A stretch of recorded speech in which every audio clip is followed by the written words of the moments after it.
There is this idea that women have to compete against each other to be successful. This idea of difficult wraps into this idea of competition. Fine, if that makes this difficult, I'm difficult. Let's start team difficult. All right, here we go. I'm going to pretend I'm pushing record because that feels right. Okay, I'm pressing record. Boop.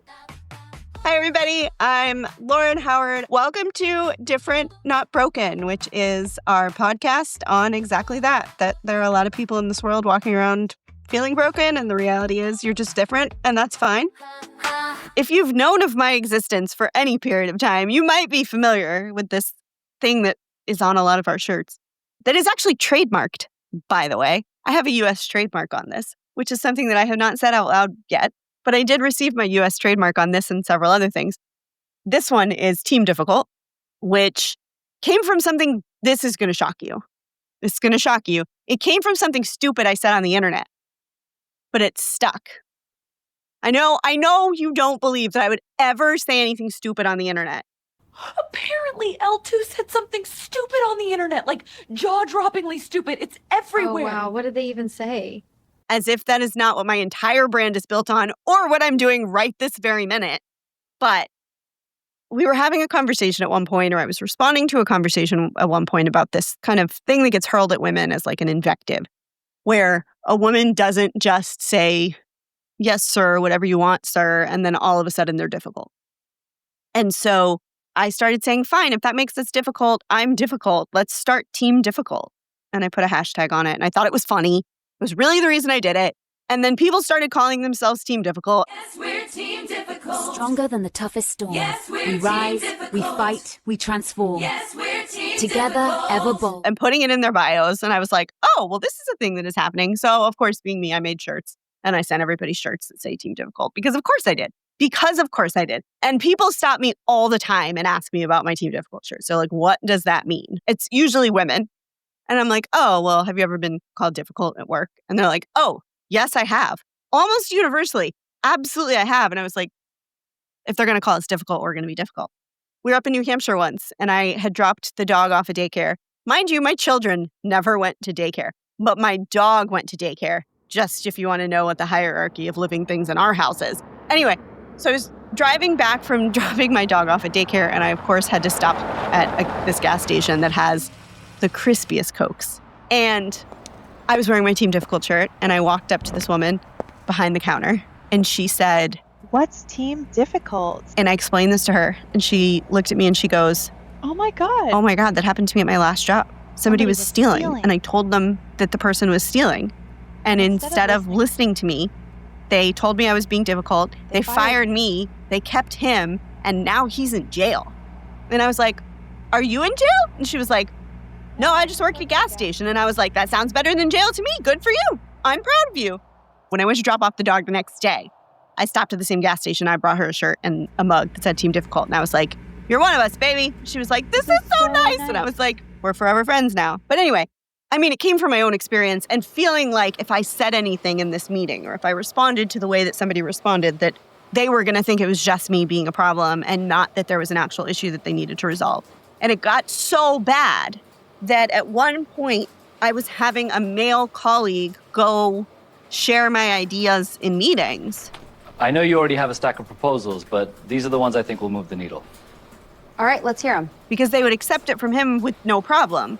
But if it came from me or one of the other women on my team, it always represented conflict. Always. But if he brought it to them, they were fine with it. If we convinced our boss it was his idea, that would work. I made myself so insanely small because I was so scared they were going to hurl this word at me again. And I will never forget the first time I heard it in that context. I had a friend who I worked with. She was actually the person who got me hired. And our boss had come up with a spectacularly stupid idea.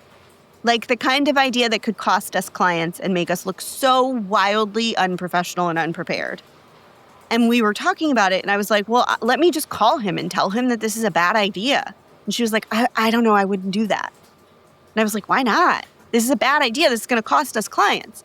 And she goes, you might just have to let him do it. And I was like, but why would we do that? It's going to cost us clients. And she goes, listen, they think you're difficult.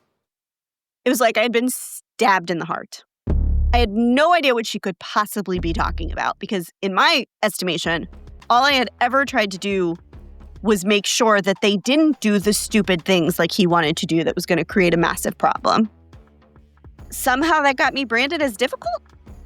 I went from being so secure in, not so secure, it had taken me a while to get secure, but secure that they trusted my expertise, they knew that I knew what I was doing, that they had faith in me, to worrying about every single word that came out of my mouth.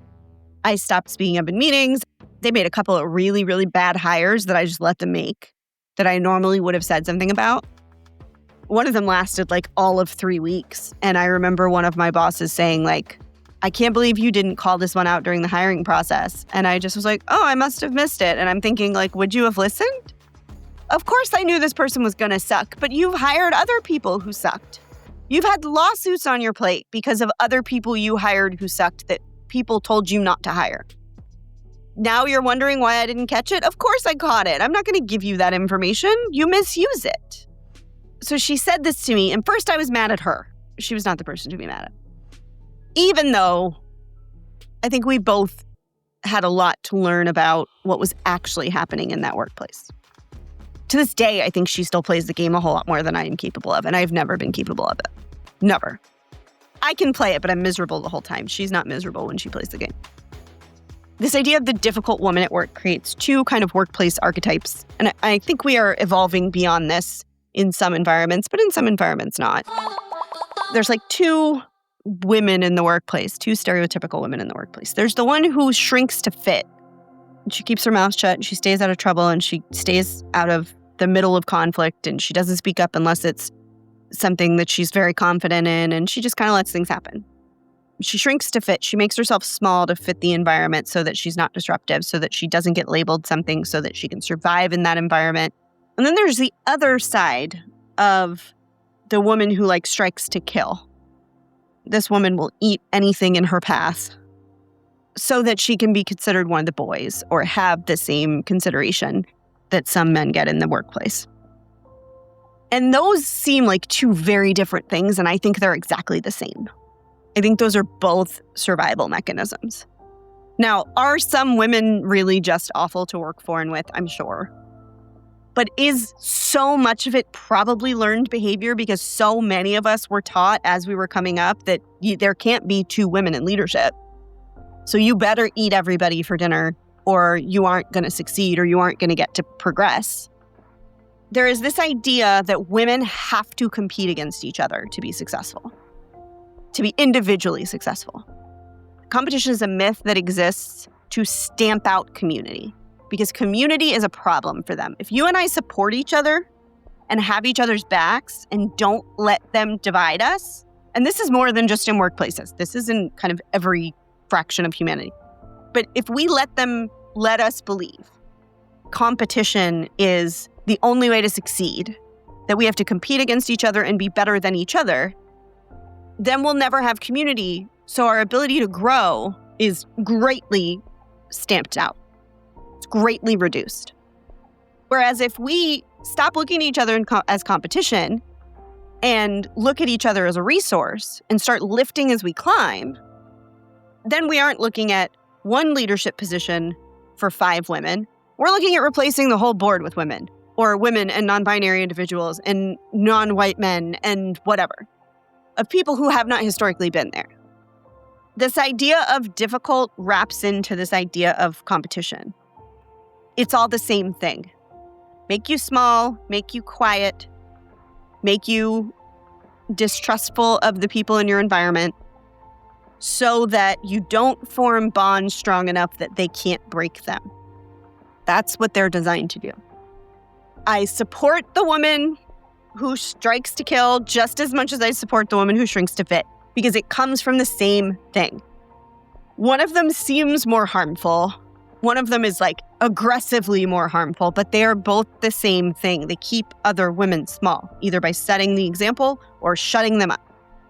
And I say women in this environment, but that is really, it's not unique to women. That is my experience. It is not unique to women, or it is ununique to everybody who is not a 45-year-old white male who the workplace was built for.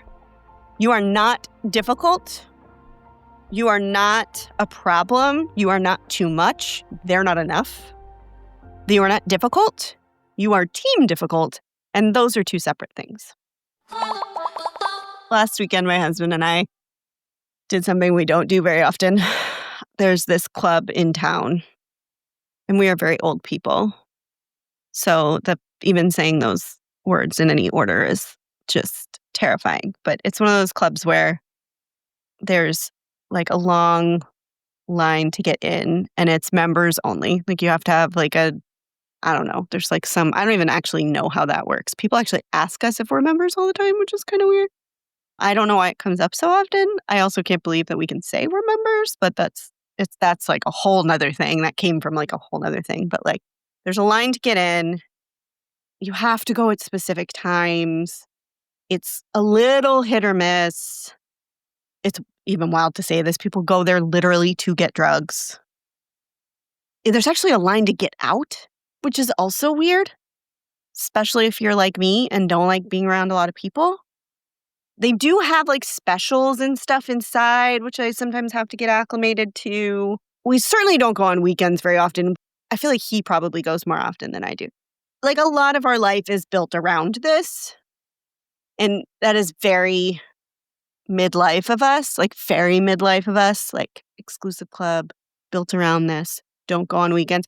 Anyway, it's Costco. And we went last weekend.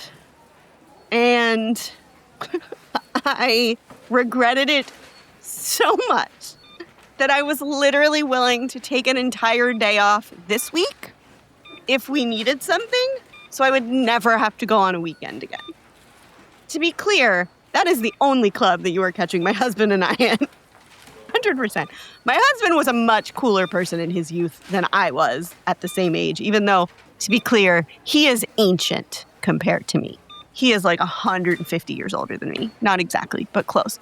When he was enjoying his misbegun youth, I was in middle school. There's a story that his family tells about a time that there was this giant family disagreement over a Christmas tree. Because that's apparently something that Gentiles argue about. I don't fucking know. We're getting to the part of the year where I have to have the conversation with fellow Jews about the fact that Christmas trees have backs. To this day, I've been married to a Gentile for 15 years, and I still cannot wrap my brain around the idea that Christmas trees have backs. That cannot be true. It can't be true. Anyway, I forgot where that was going because I got distracted by the world's most confusing principle, which is that Christmas trees have backs. But I was very willing to take like an entire day off work if we needed to go to Costco because there wasn't parking. The parking lot was full. Not like we had to park in the back, which is fine because we park in the back anyway, because if anybody touches my husband's car, I have to bail him out of jail, and I don't want to do that.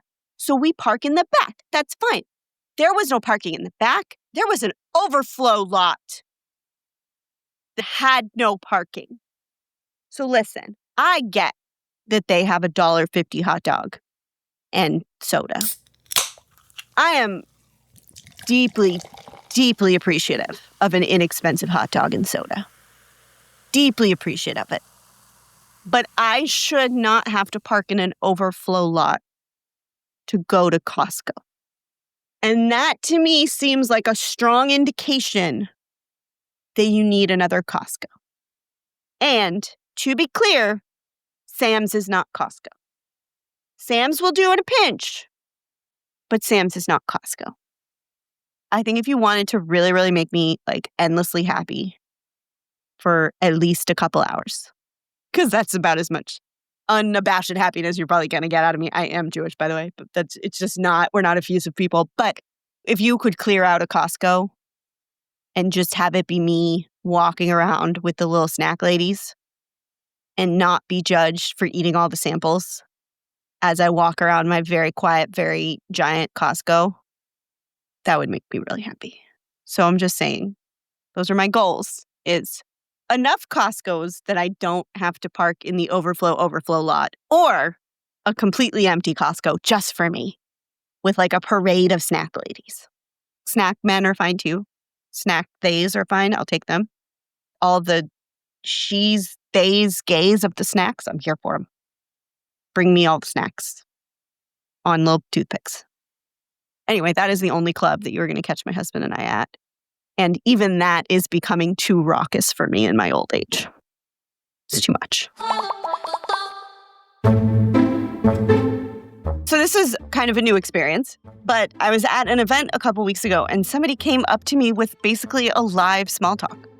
I had just gotten done speaking at the conference and she cornered me, seems aggressive. She was very nice. She was not aggressive at all, but she found me, I guess is a better way to put it, afterward.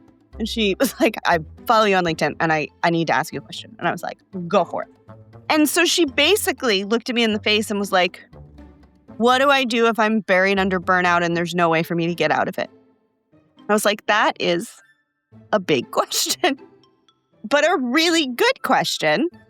She basically asked, what does she do to get herself back after being in burnout for so long? That's really what she was asking. So we started talking, and she did a thing that a lot of women do when I talk to them. She basically recounted a horrific several years, including having a new child under really horrible circumstances where she got personally ill, where she had long-term complications from it, being the breadwinner for her family, having some interpersonal issues within her family that are a problem and a challenge. I mean, the things that she recounted were in no way shocking because I hear about them all the time, but they certainly weren't okay.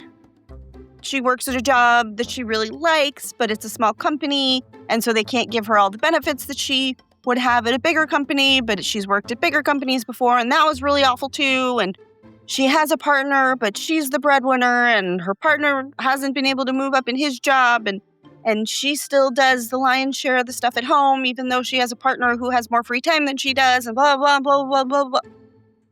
And she was like, well, how do I get through it? And I was like, I mean, is anything going to change? And this is not an unreasonable question. She was asking, how can I make this life that I'm living more manageable without changing anything? Not because she doesn't want to change anything, but like, what are her options? She doesn't have that many options in front of her. I don't want to set an expectation that was an unreasonable question. She should want better. She is buried in a whole lot of shit. But also, this expectation that there's something that she can change to undo all of the things around her. That's not how it works. And so I said to her, if you weren't burned out, I would be really concerned. That is an unsustainable amount of stuff that is piled on you. And you're asking how to not be burned out instead of how to get more support. I was like, do you have any help? And she has a partner who is helpful. And first off, her partner shouldn't be helpful to her. Her partner should be doing his fair share. I'm not saying that he's not, but I'm saying that language in of itself, and you see how quickly I defaulted to it, that language is harmful in and of itself. That's not the babysitter, that's her partner. That's the person who is responsible for 50% of their burden. And depending on the time, sometimes more. And so, she rattles off the list of support, quote unquote support that she has, but it's clear that she either isn't maximizing it, doesn't feel like she can maximize it, or it's support in name only. She makes a bunch of excuses for the job. We don't have a lot of funding. We don't have a lot of money. And so they can't give me more support at work. They can't promote me. They can't pay me more. They can't do this so that I can afford more at home. They can't. And all of that boils down to, what does she have to do to fix it? That she's responsible for fixing all of these things where people around her are just abjectly failing her. I literally asked her, I was like, so who are you failing? And she was like, no one that I know of. And I was like, bingo. What's the point? So I didn't really have any super advice for her, except to say, you are taking on a whole lot of onus for being in a really shit situation and not expecting anybody else to do anything to help. You're not asking more from your job. You're not asking more from your partner. You're not asking for support from your community. You're not trying to build a bigger community. You're not looking for additional childcare. You're not. That, and again, that's not putting the blame on her for those things.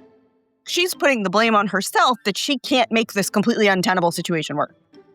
It's untenable for a reason. She looked at me and she said, so are you basically saying like that this is the way it's supposed to be? And I was like, no, it's definitely not the way it's supposed to be. But it's that way for a reason. You're not going to wake up one day and be able to juggle 47 things better. That's not the way we were supposed to exist. Reminder that this person is the primary breadwinner and primary caretaker for a human with all of the responsibilities that she has to take care of outside of work. She also works a more than full-time job. She also is not probably compensated as she should be for that full-time job. And when I say compensation, I don't mean necessarily her take-home pay. What support does she have through work? What benefits does she have through work? Are there caregiver supports? Are there additional time off? Does she have the ability to take paid time off? My recollection is that she said she wasn't even paid for her maternity leave, so like going out on another leave is not an option. And so not only does she have this historic backlog of deeply difficult things that happened, but now she's trying to exist in a more day-to-day world, carrying that, where she has done no recovery from that or insufficient recovery from that, and piling more on top of it as she tries to exist through this very difficult situation currently. And the only answer I had was, this isn't sustainable. You're looking for you to fix a situation that is not sustainable. In the current incarnation, it's not fixable unless you're just going to keep existing in it. And that's not even fixing it. That's just muddling along. Burnout is often related to a set of circumstances that are completely out of our control. Meaning a work situation that's really bad, a personal situation that's really bad, a caregiver situation that's really bad, sometimes many of those things all at once. And yes, we should turn inward to see if there's things that we can change to fix them. But if you look at me and say, I need to take time off, but I don't have that ability through my work because it's a small startup and we don't get that benefit, that's not on you. That's a bad situation. That's a shitty situation that you were put in by your employer. And I get it. I run a small startup. I know how hard it can be. But looking for a solution to a whole bunch of external things internally, first off, that's a thing that a lot of women and femmes do, where we think that we're the problem when we've really been thrown into the deep end of just a terribly shitty situation. Nothing that she said to me sounded like she had control over any of the situations that were burning her out. And the first thing to do was recognize that was the reality.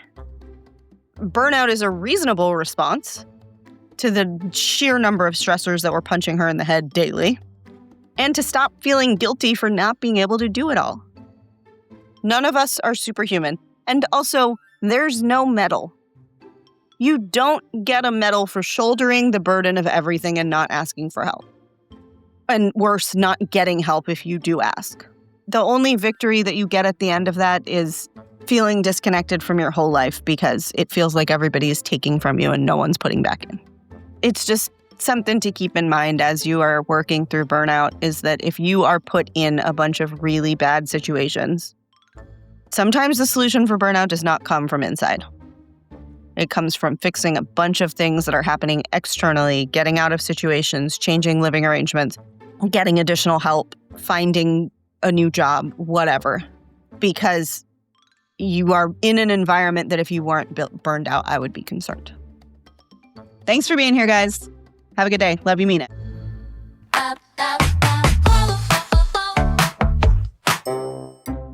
I've been waiting for that reaction since this occurred to me last night. I loved it. That is great. I was like, this one might actually break him. This one might actually break him.